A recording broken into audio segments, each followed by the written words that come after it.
Tuesday night saw the Robins lose out by 2-1 against Wrexham. We're talking to manager Phil Parkinson. Phil, I thought it was a good game of football, very competitive, but certainly we had the chances in the first half to have put it to bed. Yeah, completely agree with you. Wrexham came with their game plan and we certainly had ours.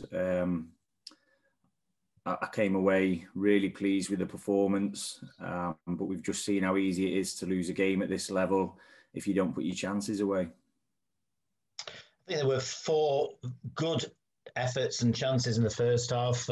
Alistair Smith inside 2 minutes. Andy White, a fine effort early in the half. Then a great chance for Byron Harrison. And Ryan Colclough, who's brought the best out of Christian Dibble, who, to be fair, had a very, very good first half. Yeah, I thought Dibble was outstanding. He kept him in the game. He did what all good keepers do and what Tony Thompson's done for us on a number of occasions this season and throughout his tenure at Altrincham.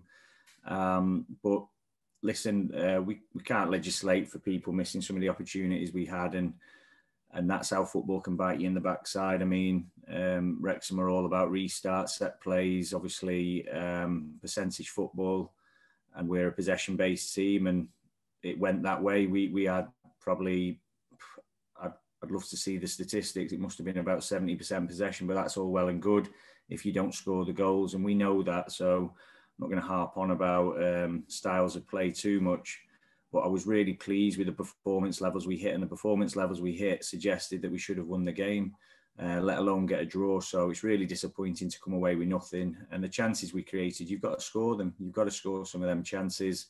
Wrexham had very few chances. I know they'll say they've hit the post from a free kick, and I think they've had a header where I don't know how he's managed to hit the post with it, but I never felt that they were going to score a goal from open play. So it was about reducing the set pieces, which we did, defending them well, which obviously we didn't do in the end because it cost us. So I'm really looking forward to looking at that back and seeing why that happened, the header at the back post, as well as he did to loop it in. And again, I really don't think he's meant to do that. He's just tried to get something on it. And that's the way football goes at times. You don't get what you deserve. And that medicine last night is very difficult to take. The best chance in the first half was clearly Byron Harrison's, and I think he's done well in the games so far. His hold-up play is excellent, and he's certainly causing a problems for defence. But he's missing that vital finish. Yeah, he's got to score that. He knows that. I told him that at half time. I said before the game that he's due a goal now. But listen, what Byron's done well, and you've alluded to it there, he's given us a bit of a focal point. He's getting the best out of Ryan Colclough, Matty Coslow, Josh Hancock, because they're just feeding off him. So a lot of the bits people won't see who don't know football, they're just fans of football, and there is a difference, is the bits that Byron's doing. He's allowing the others to create chances for themselves, and it goes unmissed. That's the word I'm looking for. So what Byron's done well is that what I've just said, but what he does need to do is when he gets an opportunity like he did, and I'm not going to protect him from it, he's got to finish that. And I think if he does finish that in the first half, then we go on and win very comfortably. But unfortunately, as we know football so well, if you don't take your chances, you're always susceptible to a sucker punch. And that's what Wrexham did. We completely dominated the first half for at least 30 minutes. It's a long time in football. And they've got a free kick. We've switched off. We've got him behind. A simple pullback. We're obviously not marking close enough in the box, or we've not transitioned over quickly enough because I think Tom Hannigan's just gone out. He's not quite been able to make the tackle because he got in behind Andy White. But then we've got to make sure that we're close enough in the box for the lad not to get that kind of shot away, because for us, we haven't been scoring loads of goals, even though we're looking more likely. We need to make sure we're rock solid at the back. And when you're a possession-based team, like we are, we need to make sure we don't make mistakes like we did last night.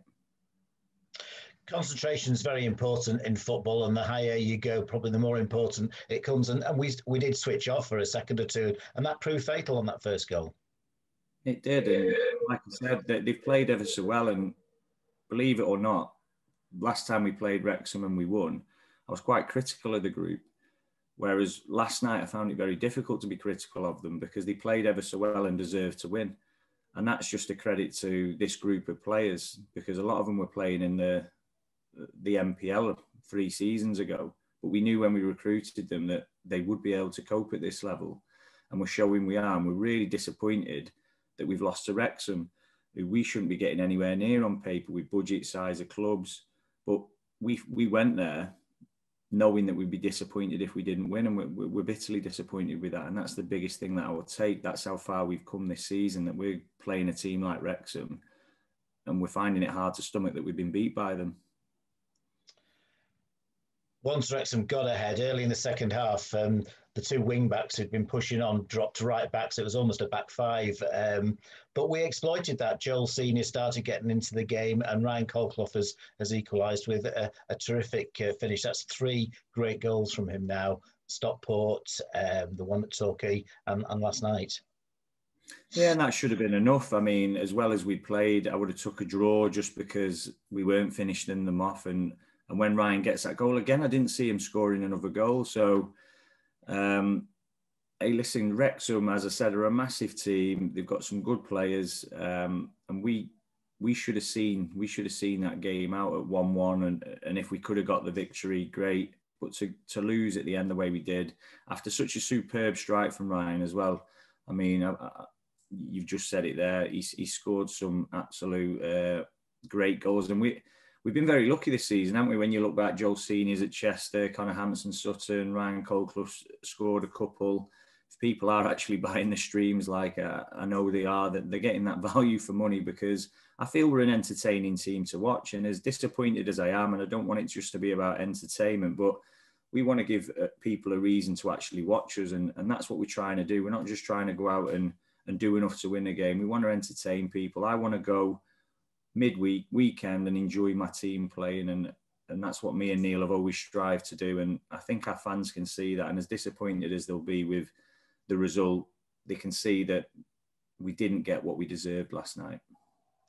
There may be 1 or 2 questions to answer regarding how we dealt with the corner, but initially we lost it in midfield, and there seemed to be a bit of overconfidence there from Toby Malarkey.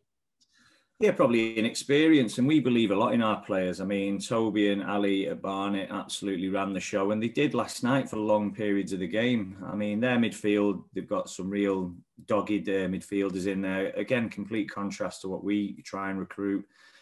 And it looks like they've been sloppy, and he's had one moment where he's made a poor decision and it's allowed him to be robbed, and he'll learn from that. And if he doesn't, then he won't be trusted to play in there. But Toby will learn from that. He's a good player.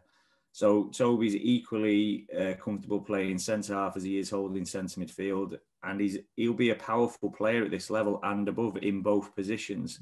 But all he's got to do, as we all do in life, Brian, is we've got to learn from our mistakes. And Toby will know that he can't be dribbling out with the ball at that point in the game, in that area of the pitch where it's not on to do so. So we always talk about good decisions, and Toby's made the lion's share of his decisions were excellent last night. He won his physical battles against the centre forward who was coming through to try and flick the ball on.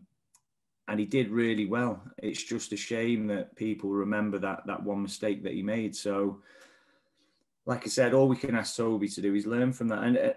And what you've got to remember is they had to go and carry the ball and get a corner. So it's not just all on Toby. But if he didn't make that decision, we're not put in a position where we told the players not to allow them too many corners, too many free kicks, because that's probably their biggest strength in terms of the restarts. That's what they play for. They play for percentages. They play sort of football by numbers, I would call it, where they're getting it into areas that they're trying to hurt you. And we dealt with that all night, and that's what's really disappointing. We had 2 moments in the game, and I'll be amazed if Wrexham are that efficient again, where they can score from 2 reasonable opportunities. Because if they do that every week, they'll be top of the league. So we've probably caught them on one of their better nights in terms of where they've been efficient. And we just feel desperately unlucky that we've been punished because of that. We moved the game to Broadhurst Park, and I guess it's possible that there might be further games at Broadhurst Park during the remainder of the season. But all in all, the pitch was excellent, and I thought it was a good experience. Yeah, certainly. As we've done all season, we've moved fixtures round, we've reversed them to try and get games on.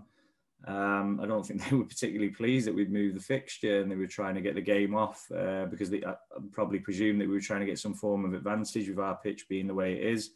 But the top and bottom of it is the game wouldn't have been on. So we've got the game on, and to our detriment, we've lost the game. So listen, we're all about playing football.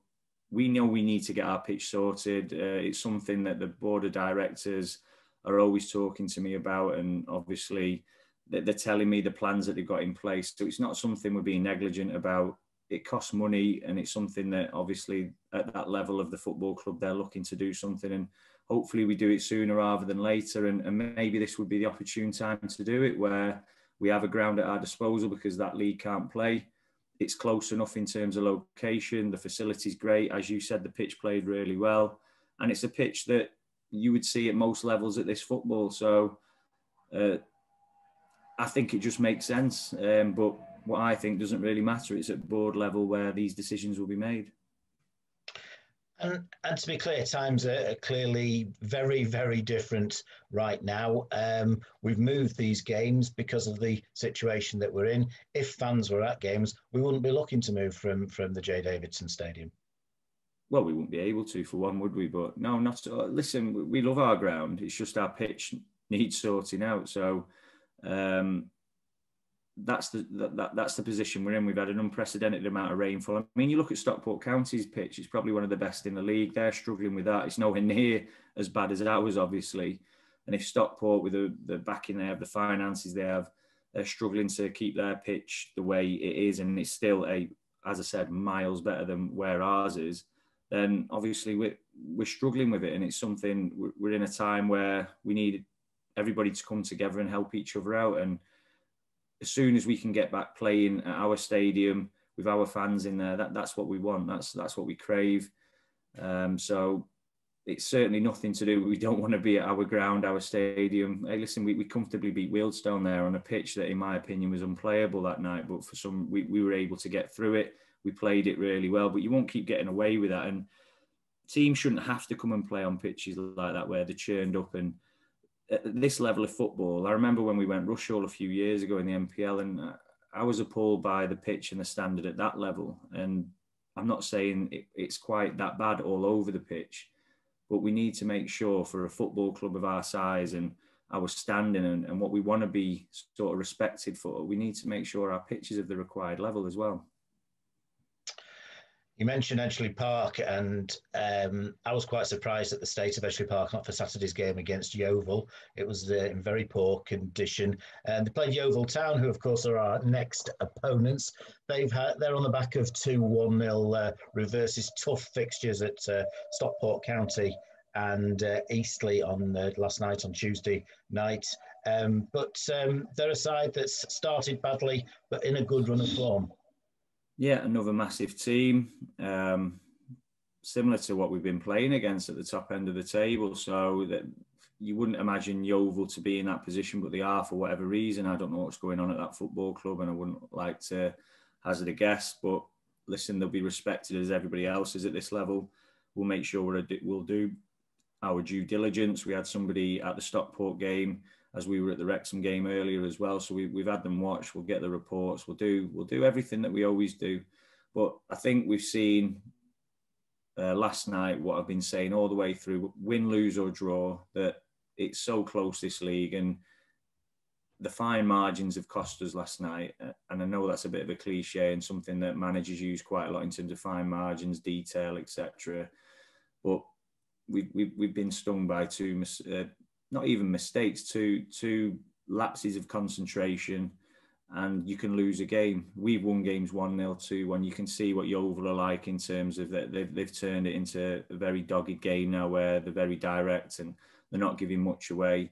So we're going to be coming up against a team that we're used to playing against at this level. So it's not something that we're daunted by. We're looking forward to going to a new ground, taking in a new experience, and hopefully coming away with maximum points, or making sure we get something from our long trip, because we'll go on a Friday night, we'll prepare right, and we'll make sure we're ready to go for that Saturday for what will be a really tough game for us. I don't care where they are in the league.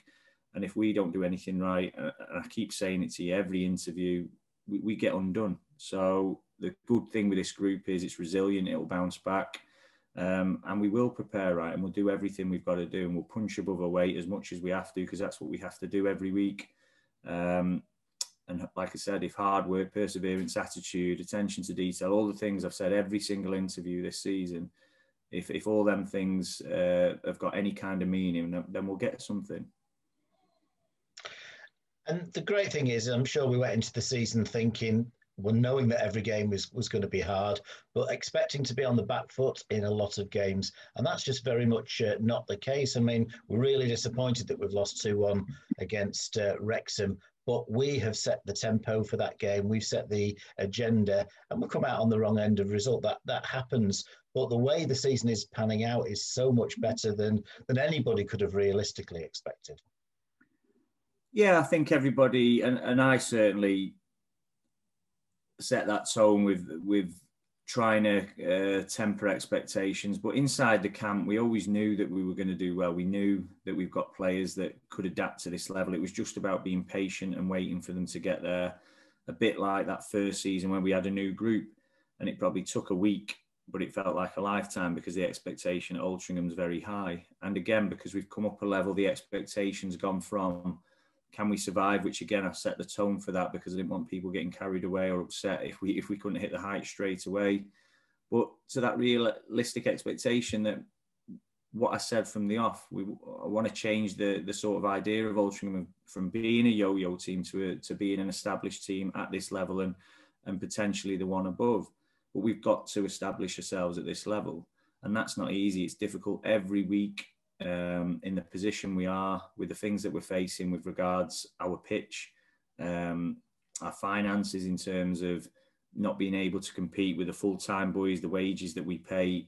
Listen, most teams that we're coming up against are double our budget, if not more at times. And I know people will say, well, that's just a figure, but it's a fact in life. You're paying for what you get. But what we have got is a group of players who have played together for a long time, who live and die by the sword. It's a saying that we've always said in terms of the way that we play. We don't deviate away from that, and we get our awards from that. People always talk to me about plan Bs and different ways of playing.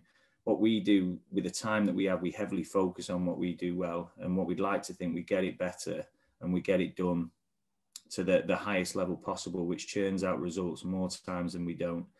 So that's one of the keys to our success, and we'll keep doing that. But we just need people to have that sort of reality check, which you get when you get beat, and remember what we're up against and how easy it is to lose a game at this level.